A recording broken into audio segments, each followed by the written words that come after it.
ಎಲ್ರಿಗೂ ನಮಸ್ಕಾರ. ನಂಗೆ ಸ್ವಲ್ಪ ಆರಾಮಿಲ್ಲ, ನನ್ನ ವಾಯ್ಸ್ ಕ್ಲಾರಿಟಿ ಬರಲ್ಲ, ದಯವಿಟ್ಟು ಕ್ಷಮಿಸಿ. ಇನ್ನು ಯಾರೆಲ್ಲ ನನ್ನ ಚಾನಲ್ನ ಸಬ್ಸ್ಕ್ರೈಬ್ ಮಾಡ್ಕೊಂಡಿಲ್ಲ ದಯವಿಟ್ಟು ಸಬ್ಸ್ಕ್ರೈಬ್ ಮಾಡ್ಕೊಳ್ಳಿ. ಹಿಂದೂ ಮ್ಯಾರೇಜ್ ಕಾಯ್ದೆ ಅಡಿಯಲ್ಲಿ ವ್ಯಾಲಿಡ್ ಮ್ಯಾರೇಜ್ ಅಂತ ಅಂದರೆ ಸಪ್ತಪದಿ ಅಂದರೆ ಗಂಡ ಹೆಂಡತಿ ಅಗ್ನಿ ಸುತ್ತ 7 ಹೆಜ್ಜೆಗಳನ್ನ ಹಾಕಿ ಎಲ್ಲರ ಸಮ್ಮುಖದಲ್ಲಿ ಮದುವೆ ಆದರೆ ಅದನ್ನು ವ್ಯಾಲಿಡ್ ಮ್ಯಾರೇಜ್ ಅಂತ ಕರೀತಾರೆ. ಅಥವಾ ನೋಂದಣಿ ಆಫೀಸಲ್ಲಿ ಅವ್ರ ಮದುವೆನ ರಿಜಿಸ್ಟರ್ ಮಾಡಿಸ್ಕೊಂಡಿರಬೇಕು. ಹಾಗಾದರೆ ಹಿಂದೂ ಮ್ಯಾರೇಜ್ ಕಾಯ್ದೆ ಅಡಿಯಲ್ಲಿ ಎರಡನೇ ಮದುವೆ ಆಗೋಕ್ಕೆ ಅವಕಾಶ ಇಲ್ವಾ? ಖಂಡಿತ ಅವಕಾಶ ಇದೆ. ಬಟ್ ಒಂದು ಕಂಡೀಷನ್ನು, ಗಂಡ ಅಥವಾ ಹೆಂಡತಿ ತೀರ್ ಹೋಗಿರಬೇಕು ಅಥವಾ ಕಾನೂನು ಪ್ರಕಾರ ಡಿವೋರ್ಸ್ ತಗೊಂಡಿರ್ಬೇಕು. ಇಫ್ ಇನ್ ಕೇಸು ಈ ಎರಡೂ ಕಂಡೀಷನ್ ಅಕ್ಕರಾಗದೆ ಮೊದಲನೇ ಗಂಡ ಅಥವಾ ಹೆಂಡತಿ ಬದುಕಿದ್ದು ಡಿವೋರ್ಸ್ ತಗೊಳ್ದೆ ಏನಾದರೂ ಎರಡನೇ ಮದುವೆ ಮಾಡ್ಕೊಂಡ್ರೆ ಆ ಮದುವೆನ ವೈಡ್ ಮ್ಯಾರೇಜ್ ಅಂತ ಕರೀತಾರೆ, ಮತ್ತೆ ಬೈಗೆಮೆ ಅಂತ ಕನ್ಸಿಡರ್ ಮಾಡ್ತಾರೆ. ಈ ಬೈಗೆಮೆಗೆ ಪನಿಷ್ಮೆಂಟ್ಸು 7 ರಿಂದ 10 ವರ್ಷಗಳ ಕಾಲ ಜೈಲ್ಗೆ ಹೋಗ್ಬೇಕಾಗುತ್ತೆ, ಜೊತೆಗೆ ದಂಡ ಕೂಡ ಕಟ್ಟಬೇಕಾಗುತ್ತೆ. ಇದು ಬರೀ ಹುಡುಗರಿಗೆ ಮಾತ್ರ ಅನ್ವಯಿಸಲ್ಲ, ಹೆಣ್ಮಕ್ಳಿಗೂ ಅನ್ವಯಿಸುತ್ತೆ. ಎರಡನೇ ಹೆಂಡತಿಗೆ ಕಾನೂನು ಪ್ರಕಾರ ಏನೇನು ಹಕ್ಕಿರುತ್ತೆ ಅಂತ ಅಂದ್ರೆ, ಮೊದಲನೇ ಹೆಂಡತಿ ಬದುಕಿದ್ರೆ ಅಥವಾ ಕಾನೂನು ಪ್ರಕಾರ ಅವರಿಗೆ ಡಿವೋರ್ಸ್ ಆಗಿಲ್ಲ ಅಂತ ಅಂದ್ರೆ ಪಿತ್ರಾರ್ಜಿತ ಆಸ್ತಿ ಮೇಲೆ ಎರಡನೇ ಹೆಂಡತಿಗೆ ಹಕ್ಕಾಗ್ಲಿ ಅಥವಾ ಅದರಲ್ಲಿ ಭಾಗ ಆಗ್ಲಿ ಸಿಗಲ್ಲ. ಆದ್ರೆ ಗಂಡ ಸ್ವಯಾರ್ಜಿತ ದುಡಿದಿದ್ದು ಅದನ್ನ ಆಕೆಗೆ ವಿಲ್ ಮಾಡಿದ್ರೆ ಆ ಆಸ್ತಿ ಮೇಲೆ ಎರಡನೇ ಹೆಂಡತಿಗೆ ಸಂಪೂರ್ಣ ಹಕ್ಕಿರುತ್ತೆ. ಹಾಗಾದ್ರೆ ಕಾನೂನು ಪ್ರಕಾರ ಎರಡನೇ ಮದುವೆ ಆದ್ರೆ ಆಸ್ತಿಲಿ ಹಕ್ಕಿದೆಯಾ? ಹೌದು, ಇದೆ. ಸ್ವಯಾರ್ಜಿತ ಆಸ್ತಿ ಮೇಲೆ ಸಂಪೂರ್ಣವಾದ ಹಕ್ಕಿರುತ್ತೆ.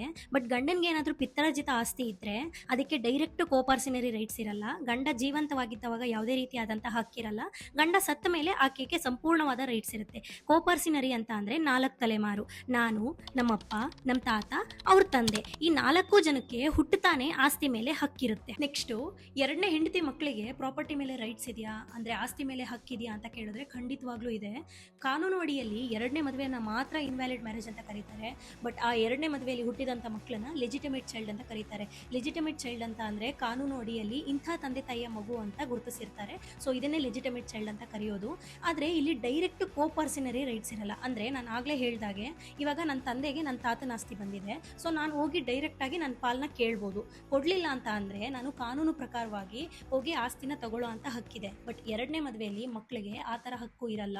ತಂದೆ ಜೀವಂತವಾಗಿರ್ಬೇಕಾದ್ರೆ ಅವ್ರಿಗೆ ಯಾವುದೇ ರೀತಿಯಾದಂಥ ಪಿತ್ರಾರ್ಜಿತ ಆಸ್ತಿ ಮೇಲೆ ಹಕ್ಕಿರಲ್ಲ. ತಂದೆ ಸತ್ತ ನಂತರ ತಂದೆ ಪೋಷನ್ಗೆ ಬಂದಂಥ ಆಸ್ತಿನ ಈಕ್ವಲ್ ಆಗಿ ಹಂಚ್ಕೋಬಹುದು. ಇನ್ನೂ ಒಂದು ಆಪ್ಷನ್ ಇದೆ, ತಂದೆ ಇದ್ದಾಗಲೇ ಜೀವಂತವಾಗಿ ಇದ್ದಾಗಲೇ ಅವರು ಈಕ್ವಲ್ ಆಗಿ ಡಿವೈಡ್ ಮಾಡಿ ಎಲ್ರಿಗೂ ವಿಲ್ ಮಾಡಿ ಹೋಗ್ಬೋದು. ಈ ವಿಚಾರಕ್ಕೆ ಸಂಬಂಧಿಸಿದಂತೆ ಏನಾದರೂ ನಿಮಗೆ ಡೌಟ್ಸ್ ಇದ್ರೆ ಕಮೆಂಟ್ ಬಾಕ್ಸಲ್ಲಿ ತಿಳಿಸಿ. ಮತ್ತಷ್ಟು ವಿಚಾರಕ್ಕಾಗಿ ನನ್ನ ಚಾನಲ್ನ ಸಬ್ಸ್ಕ್ರೈಬ್ ಮಾಡಿ. ಧನ್ಯವಾದಗಳು.